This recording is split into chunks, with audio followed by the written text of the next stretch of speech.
حضور کا معزز علماء کرام مشایخ نظام سادات کرام ہر شعبہ سے منسلک حضرات آج اس جلوس کی قیادت کر رہے ہیں۔ جب حاجی غلام عباس صاحب نور اللہ برکتہ تھے اس وقت بھی یہ رونقیں تھیں، اس سے پہلے بھی تھیں۔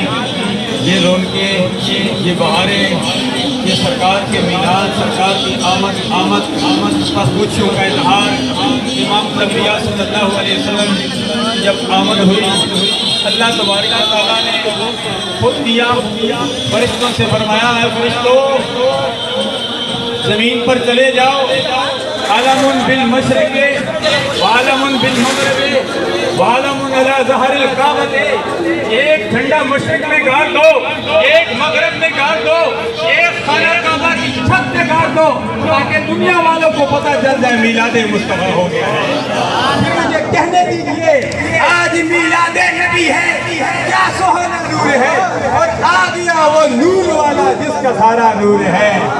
آج ہم میلاد مصطفیٰ صلی اللہ علیہ وسلم منا کر شرکت توڑ کر رہے ہیں۔ میلاد منایا جاتا ہے، سیرت مصطفی اپنائی جاتی ہے۔ میلاد سرکار کی ولادت باسعادت کا نام ہے، اور سیرت مصطفیٰ سرکار کی 63 سالہ زندگی کا نام ہے۔ میلاد مصطفیٰ منانے والوں، میں آپ کو اس سٹیج پر العباس سٹیج پر یہ دعوت فکر دیتا ہوں، میلاد مصطفیٰ مناؤ اور پیغام مصطفیٰ اپناؤ۔ پیغام مصطفیٰ حقوق اللہ کی پاسداری میں ہے۔ ضرورت اس امر کی ہے کہ ہم حقوق العباد کی پاسداری کریں۔ حقوق اللہ اور حقوق العباد کی پاسداری یہ ہے، سرکار نے فرمایا اتقوا الشح فإن الشح ہلاکن، فرمایا بخیلی سے بچو، بخیلی تمہیں ہلاکت میں پہنچا دے گی۔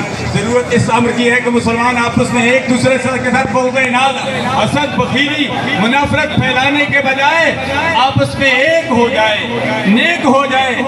اس وقت پورے 2.25 ارب مسلمان ہیں، پورے عالم اسلام کے مسلمانوں کو 57 اسلامی ممالک ہیں، سب کی ضرورت اب اس امر کی ہے کہ سارے ایک ہو جائیں۔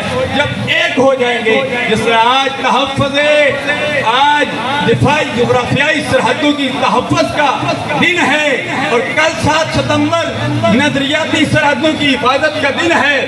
ہم اگر متحد ہو جائیں گے، اب تو 73 کا عین بنا، ہم متحد ہو جائیں گے، پاکستان میں نہیں بلکہ پوری دنیا میں نظام مصطفیٰ صلی اللہ علیہ وسلم کا نفاذ ہو جائے گا۔